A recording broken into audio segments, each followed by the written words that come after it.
a gente já ouviu que a internet não é apenas um instrumento, mas na verdade ela é um grande espaço de evangelização. Por isso a gente precisa saber como se comporta nesse espaço.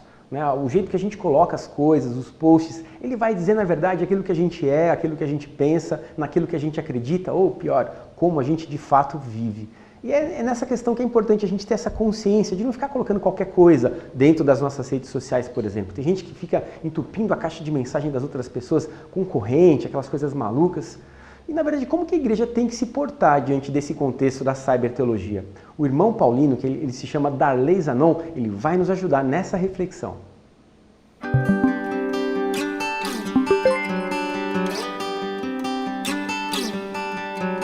Já no Café Teológico, realizado na Faculdade Paulo de Tecnologia e Comunicação, o palestrante foi o irmão Darley Zanon, que é religioso paulino e, portanto, tem como carisma a evangelização através dos meios de comunicação.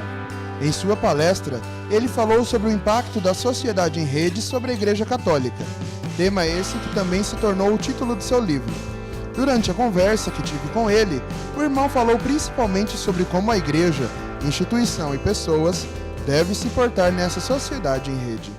E mais uma vez, então, falando sobre cyberteologia ou cybereclesiologia, nós estamos hoje com o irmão Darley Zanon, que é consagrado dos paulinos, e hoje trouxe para nós aqui o livro O Impacto da Sociedade em Rede sobre a Igreja Católica. Primeira pergunta que eu tenho que fazer então é o que é cybereclesiologia, esse palavrão? Muito bem, de fato é um palavrão e as pessoas ficam um bocado assustadas quando leem, não é? Mas a ideia era fazer a junção das palavras. Então, eclesiologia, que é uma disciplina da teologia, né, que é pensar a igreja, pensar a estrutura da igreja, pensar os conceitos de igreja, o que é a igreja, como ela está organizada, qual a sua função, etc. Então, trazer isso para o virtual, para o cyber. Então, nesse sentido, nasceu o cybereclesiologia. Pensar a igreja em tempos de internet, tempo de sociedade em rede, tempo desse ambiente digital. Como a igreja, então, como essa estrutura da igreja deve ser dentro do virtual, qual a sua função, se é preciso mudar conceitos, etc. Então, a ideia era exatamente essa, fazer esse diálogo da teologia com a tecnologia, podemos dizer, que é o ambiente virtual. Como a igreja, então a igreja é instituição, deve se portar neste novo tempo das redes?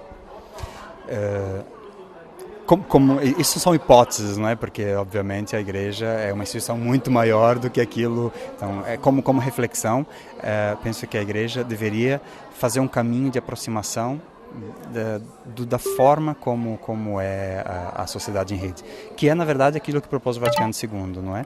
Então, uma estrutura colegial, uma estrutura horizontal, o conceito de povo de Deus, onde todos estão no mesmo ambiente, todos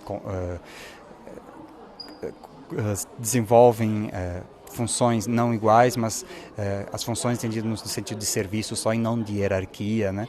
Onde todos vivem no mesmo ambiente. Então, esse conceito de uma igreja que deveria mudar a sua estrutura, para também responder melhor a esse ser humano que cresceu e se desenvolveu dentro da sociedade, e tem também esses conceitos, né?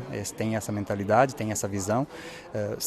Penso que se a igreja não fizer esse processo de aproximação, certamente vai perder muitos fiéis, vai diminuir, não é? Por quê? Porque as pessoas também cresceram nesse ambiente, quer dizer, estão configuradas dessa forma. Então precisa aqui ter certas cedências de uma parte da igreja e outras cedências da parte da sociedade de rede para haver um diálogo e um futuro também promissor para a igreja. Antigamente a igreja se preocupava em evangelizar os pagãos, aqueles que não conheciam. A internet é um ambiente propício para hoje evangelizar os batizados? Também, com certeza. Principalmente se pensaram, quer dizer, batizado só de nome, não é?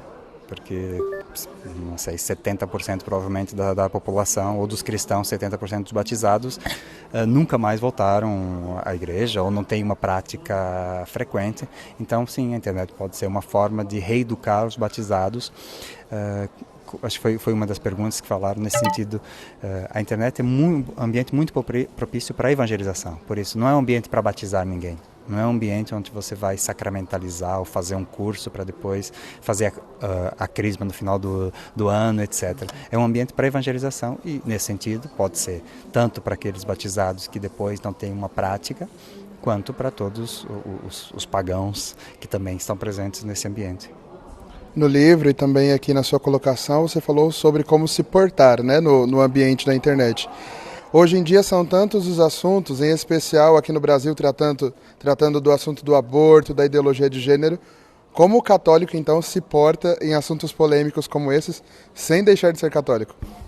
Exatamente. Pois, esses são exatamente os 2 pontos mais fortes onde a igreja pode ajudar a construir essa sociedade em rede. A questão da família e a questão da ética, ou nesse caso a bioética, que entra todo o aborto, mas não só, a eutanásia, por exemplo, todas essas experiências genéticas, toda essa questão de manipulação genética, não é? Então, todos esses ambientes da bioética. Por quê? Primeiro porque a igreja tem uma experiência enorme nesse campo e tem as bases muito sólidas nesse sentido. Então, a igreja pode ajudar muito nesse sentido.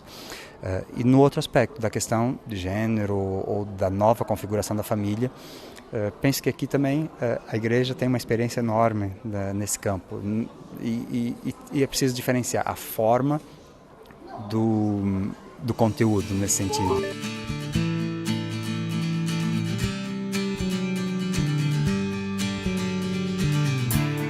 E chegamos ao final de mais um programa Arte da Vida. Uma grande alegria estar com você aqui conectado. Esse foi o grande tema do programa de hoje.